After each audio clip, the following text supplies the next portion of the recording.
Madaling araw na nang dumating sina Althea at Kenzo sa Baguio. Dumiretso sila agad sa hotel na tutuluyan. Si Kenzo na nag-book noon, wala nang problema pa dito si Althea. Magkaiba sila ng kwarto pero halos magkatapat lang naman yon. Katukin mo lang ako oras na may kailangan at problema ka, Althea.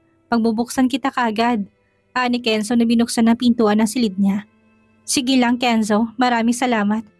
Gusto mo bang kumain ng snack? 24 hours bukas ang cafe nila dito sa ibaba ng hotel. Alam mo na, baka gutom ka o may gusto kang kainin, Althea. Text na lang kita kapag nagutom ako. Nahihilo pa ako sa biyahe eh. Siguro, higa-higa muna ako. O sige, basta dito lang ako sa tapat ng kwarto mo. Yung mga bilin ko sa'yo, Althea ha, huwag kang mahiya. Hindi pa naman ako matutulog. Tumangula si Althea at pumasok sa loob ng kwarto niya. Double size ang bed noon, hindi ito sobrang luxury pero sapat na ito para sa kanya. Naunawaan naman niya na tight din ang budget ng company na hindi naman sobrang laki. Pasalamat na lang din siya na sagot nila yon na pwede namang hindi at sariling dukot sa bulsa. Wah, para ang sarap na matulog. Pinasok lang ni Althea ang maleta at kinilid pero hindi pa niya yun binuksan upang halungkatin. Tinumba lang niya ito upang kumuha ng damit pamalit at kung anong amoy na ang suit niya. Hindi man siya amoy pawis pero gusto niya pa rin na maging comfortable siya. Excited na sumampan na siya sa kama at bumulagta. Habang nakatitig sa kisame, mga matay biglang pumasok sa isipan niya ang asawa. I-update ko pa ba siya na nandito na kami sa Baguio? Baka naman tulog na yun. Paano kung hindi pa't hinintay niya ang text ko? Magagalit na naman yun sa akin. Text ko na nga lang. Ilang segundo after ng text na masend dito ay nakarehistro ng pangalan nito sa screen ng kanyang cellphone. Hindi to nag-reply pero sa halip ay bigla-bigla na lamang tong tumatawag. Ang OA naman, kailangan pa tumawag sa akin. Anong pagkakaiba na magkausap through text sa naririnig ang boses? Akala mo naman nagsisinungaling ako sa kanya. Saan naman ako pupunta? Dito lang naman ang destinasyon ko. Sinagot na yon ni Althea. Baka mas lalo pa itong magalit kapag pinatagal niya pa ito ng pinatagal. Hello? Nasa hotel na kami, Renz. Kakarating lang namin halos dito. Okay, kamusta naman ang biyahe mo? Otomatikong umikot ang mga mata ni Althea. Medyo naiirita siya sa pagtatanong ng lalaki. Ayos naman, mag-half bath muna ako. Bakit? Buksan mo na lang ang aircon kung nalalagkit ka o naiinitan, Althea. Malamig dyan ang klima, hindi ba? Baka mamaya sipunin ka pa. Mahirap magkasakit lalo't nasa malayo ka. Medyo na-touch na bahagya doon sa Althea, hindi niya namamalayan ay nakangiti na siya. Parang busog na busog siya sa pag-aalala. Bakit ba marunong ka pa sa akin? Worried lang naman ako. Ayaw mo bang may nagpapaalala sa'yo ng mga gagawin mo? Sige na, ibababa ko na to. Magbibihis ako. Matutulog ka na rin ba pagkatapos? Hindi, lalabas pa kami ni Kenzo. Nag-aaya siyang kumain ng late snack. Gutom din naman ako. Hindi nagsalita si Renz. Gumapang na kagad ang selos sa katawan ng lalaking napabangon na. Bakit kailangan magkasama pa kayo? Hindi ba pwede mag-take out ka na lang at dyan sa room ko na lang kumain? Bakit kasama mo pa siya? Gusto nang matawa ni Althea. Na-imagine ang reaction ng mukha ni Renz ngayon. Malamang dahil boss ko siya? At saka isa pa may nakalaang budget kami para sa meal. Sana humingi ka na lang sa akin ng budget kung kulang ang pera mo. I-send mo sa akin ang bank account mo at bibigyan kita ng panggastos. Napamulagat ang mata ni Althea. Napakagalante naman yata ni Renz ngayon. Samantalang dati, pahirapan pa ito kung magbigay sa kanya. Ano kayang nakain ngayon ng kanyang asawa? Huwag na, may budget nga kami. May bank account ka nga pala sa akin. Magsasend na lang ako ng pera. Huwag ka na sumama kay Kenzo para sa free meal. Bumili ka na lang ng kahit na anong gusto mo. Maliwanag ba? Renz! Pinatay na nito ang tawag bago siya matapos magsalita. Ilang segundo pa tumunog ng phone niya sa notification ng may nag-send ng pera. Natutop ni Althea ang bibig at halos lumuwang mga mata sa laki ng amount noon. 500,000? Seryoso ba siyang makakaubos ako ng 500,000 para sa meal budget ko sa loob lang ng ilang araw kung pananatili dito sa Baguio? Aba, ang galante naman niya ngayon. Bagay na siyang tawaging sugar daddy kung maglustay at mamigay ng pera, wagas. Tumayo na si Althea ni hindi siya nito nag-text ng pasasalamat. Bago makapasok ng banyo tumawag na ito ulit sa kanya. Sinagot niya yon. Ano, natanggap mo na ba? I want to make it clear, Renz. Bigay mo ba yun sa akin o ililista mo para maging utang ko sa'yo? Bigay, allowance mo, walang kapalit. Talaga, ang laki naman. Anong akala mo sa akin, maya't maya kakain para ganong kalaking halagang ibigay mo? O nagyayabang ka't pinapamukha mo sa akin na, mahal, ano ka ba? Asawa mo ko. Malamang bibigyan kita ng pang-allowance mo. Ayaw ko magugutom ka dyan. Huwag mo naman sanang masamain yung pangmamagandang loob ko. Natameme ng ilang minuto si Althea, hindi na alam ang sasabihin. Parang hinugot nito ang lakas niya nang tawagin siya nito sa call sign nila. Althea, nandyan ka pa ba? O bakit nanahimik ka? Wala, ang totoo noon ay sobrang na-touch naman siya sa sinabi nito. Sa dami kasi ng pinagdaanan nila, hindi na niya alam kung anong totoo sa mga sinasabi nito. At ng mga sandaling iyon, igdaman niya ang pagiging sincere nito. Sincere na pag-aalala sa kanya na masanang bawat sulok ng mga mata niya. Nagbabadya ang mga luha. Sige na, magpalit ka na ng damit at bumaba ka na upang kumain. Huwag mo nang hintayin si Kenzo. Ikaw na lang ang kumaing mag-isa. Kaya mo naman siguro yon. Dapat pala pumunta din ako para masamahan kita ngayon. Marami kasi akong trabaho sa opisina ko eh. Maraming salamat, Renz. Sa wakas ay nagawa ring sabihin niya ni Althea. You're welcome, mahal. Pinatay na ni Althea ang tawag na halos mamilipit ng katawan sa kilig. Si Renz naman ng mga sandaling iyon ay halos mapunit ng labi sa laki ng kanyang mga ngiti. Mahal, hintayin mo ko dyan. Sasamahan at sasabay na kitang kumain ng breakfast, lunch, dinner at kahit na anong oras pa ng snack. Matapos na magbihis ay lumabas na si Althea. Ilang beses niyang tinangkang katukin ang pinto ng kwarto ni Kenzo pero ginapangan ng hiya. Minabuti na lang niyang bumaba at sa lobby na lang ito hintayin. Nag-text siya pero wala itong reply. Nang tawagan niya ang number ay busy naman ang line. Hindi kaya nakatulog na siya? Pero imposible, busy ang line eh. Ibig sabihin may kausap siyang iba o baka naman nakalimutang bababa kami kakain ng late night snack. Muli siyang nagpadala ng text. Sinabi niyang nasa lobby siya at doon maghihintay. Bilisan sana nito dahil gutom na siya. Kung may kitchen lang ang room, doon na lang siya kumain. Nagluto kahit simpleng pagkain kakabusog naman niya. 1.5 oras na naghihintay si Althea sa lobby kay Kenzo. Ngunit ni anino nito ay hindi nagpakita sa kanya. Lumipas na lang ang gutom niya at lahat ay wala pa rin doon ang amo. Hindi na maipintang mukha ng babae kahit pa may napakahaba siyang pasensya. Tila napigtas yun ng sandaling iyon. Ilang beses niyang sinulyapan ng cafeteria ng hotel. Lumunok na ng laway sa imahinasyon ng lasa at aroma ng hot chocolate. Nagtatalo ang puso't isipan niya kung papasok na ba siya dito at pipiliin na kumain kahit na solo. Sa bandang huli ay mas pinili niya ang mag-isang pumasok at hindi tiisin ang kumakalma ng tiyan.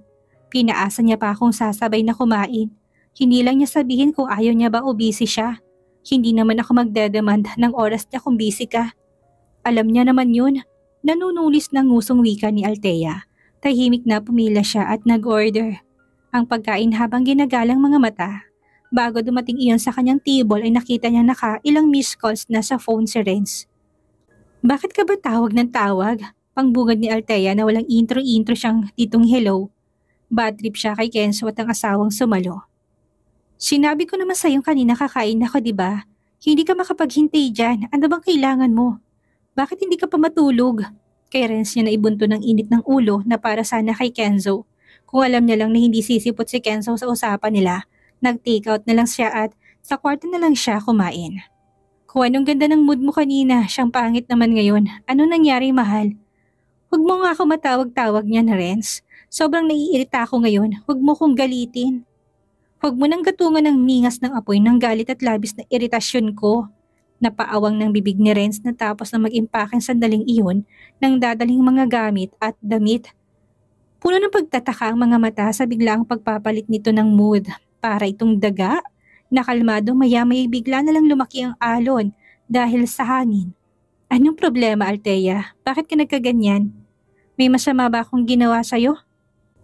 O baka naman, iniindyan ka ngayon ni Mr. Marquez. Pare-parehas lang kayo eh. Puro na lang kayo paasa. Hindi na lang magsabi kung ayaw nyo sa akin. Hahayaan nyo pa kaming mga babae na maghintay sa wala. Napaka-ignorante at napaka-inconsiderate naman talagang tao. Bago pa makasagot si Renz, ay pinatay na ni Althea ang tawag niya. Hindi pa nakontentong babae. In-off niya na rin ang cellphone niya. Puro lang kay salita. Nakakainis. Padyak ng mga paa niya na nakaunat sa ilalim ng mesa. Sa halip na kainin ng order, sinabi na lang ni Althea sa waiter na nag-serve na iti-take out na lang niya. Dinala niya yun paakyat ng silid na inuko pa upang doon kainin. Sa Hotel Venice Bornham, sila naka-check-in ni Kenzo kung saan ay bahagyang matatanaw ang napakaingay pa ring Session Road kahit na madaling araw na. Ilang segundo siyang tumigil sa may pintuan ng silid ni Kenzo. Sa sobrang inis niya dito ay malakas niyang sinipang pintuan at kapag dakay mabilis na rin siyang pumasok sa loob ng kanyang silid. Napabangon naman si Kenzo nang marinig ang malakas na kalabog sa labas ng kanyang kwarto. Binitawan niya ang cellphone ng mga sandaling iyon. May kausap siya dito na hindi niya basta pwedeng putulin at bigla na lang iwanan. Ano yun? Tanong niya na maliit na binuksan ng pintuan ng silid niya upang sumilip. Sinulyapan niya sandali ang pintuan ng kwarto ni Althea na nakapinid. Nakatulog na siguro si Althea. Matapos ubusin ng pagkaing inakyat at mailigpit ang mga kalat niya, ay nahiga na sa kama si Althea. Kalmado na siya ngayon, wala na rin paglagyan ng kumakalam niyang sikmura. Ang sarap ng matulog. Ngayon ko lang naramdaman ng pagod ng biyahe at antok. Inat niya ng dalawang braso, sabay marahang higa sa kama. Sinipat niya ang oras sa pambisag na relong suot. It's time to sleep na Althea. Maaga ka pang gigising bukas para sa breakfast. Matulog ka na. Dinampot ni Althea ang remote ng TV at pinuksan niyon. Naghanap siya ng channel na gustong panoorin habang nagpapababa ng kinain niya. Umayos pa siya ng higa sa kama. Binalit ng katawan ng kumot at niyakap ang kalapit na unan. Binabaan pang temperature ng silid na mas lalo nagpapagaan ang pakiramdam niya. Pinatay na rin niya ang main switch ng ilaw at lampshade na laang natirang may sindi sa loob ng silid. Mahina siyang napahagikik nang biglang pumasok sa isipan niya ang magiging reaction ni Renz. Paniguradong suko hanggang sa langit ang galit nito ngayon sa ginawa niya. Sorry ka na lang, Renz. Bukas ko nabubuksan ang cellphone ko. Magalit ka ngayon hanggang gusto mo. Hindi naman ako affected dyan. Hindi nga doon nagkakamali si Althea. Madilim nang nakabalot na aura sa mukha ng lalaki nang ilang beses na sinubukang kontakin ang number ng asawa. Nakailang beses na siyang subok pero hindi niya na ito makontak. Out of coverage na. The number you have dialed cannot be reached at the moment. Please try again later. The number you have dialed cannot be reached at the moment. Please try again later.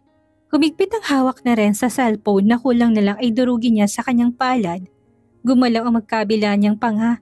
Hindi niya maintindihan na bakit pati siya'y nadamay sa kawalang hiya ng amo ni Althea sa kanya. Hintayin lang na lalaki yun na makarating siya ng Baguio.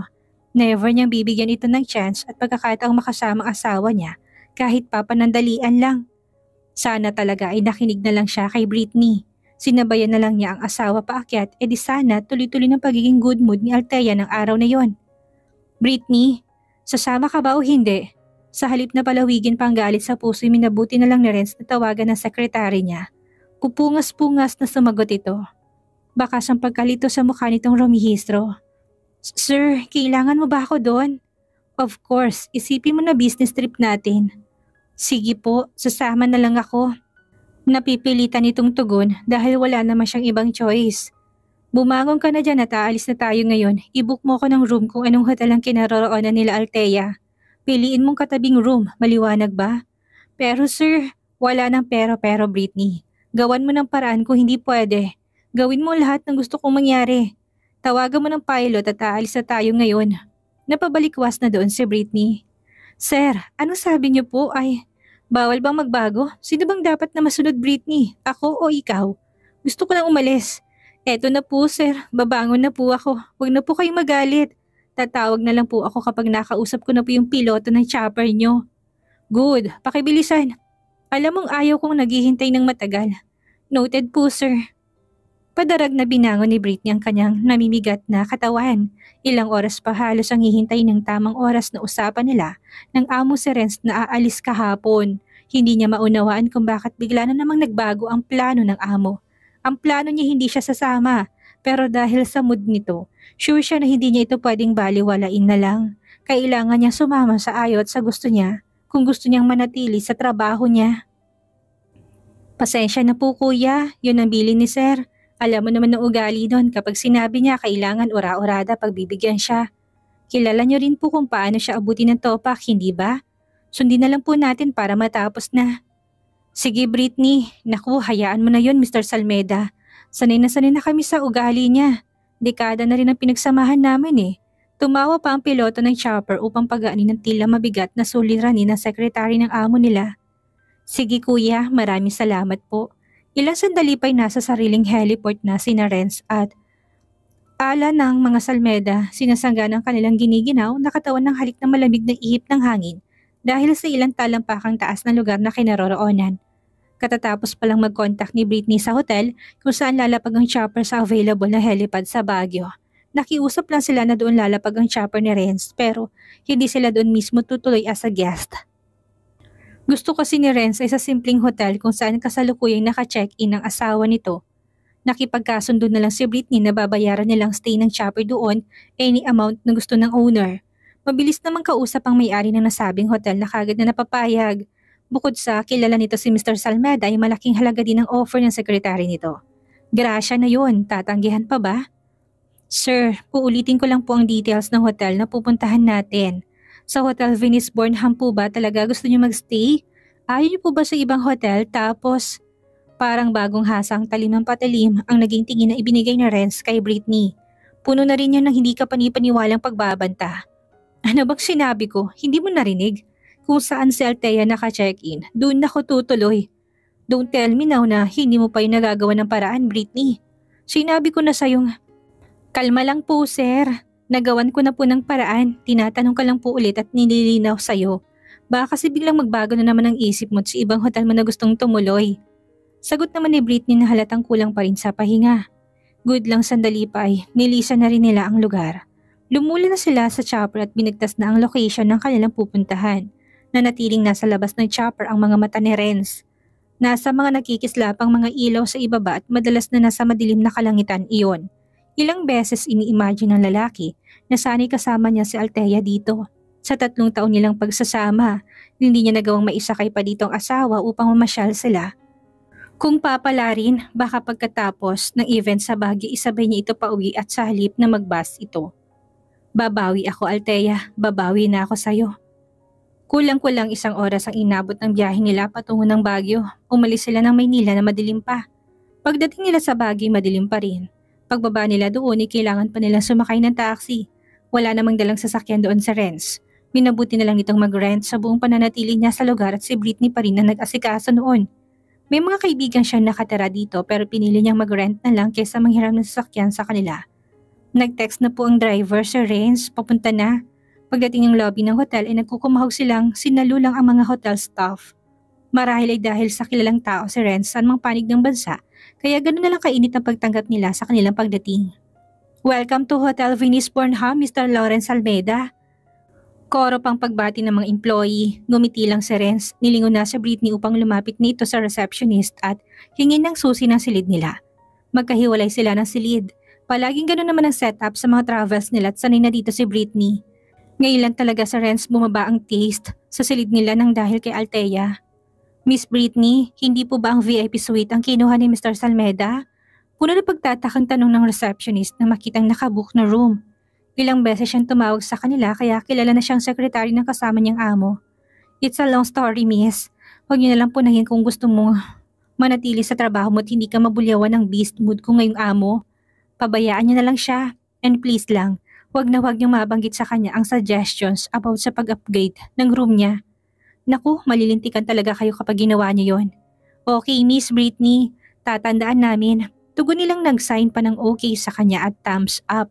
Giniyan na sila ng ilan sa mga hotel staff upang tulungan sa mga gamit nila. Ilang pintuan ang pagitan ng silid ni Britney kay Renz na pinagpilitan na maging karating na silid ang asawa.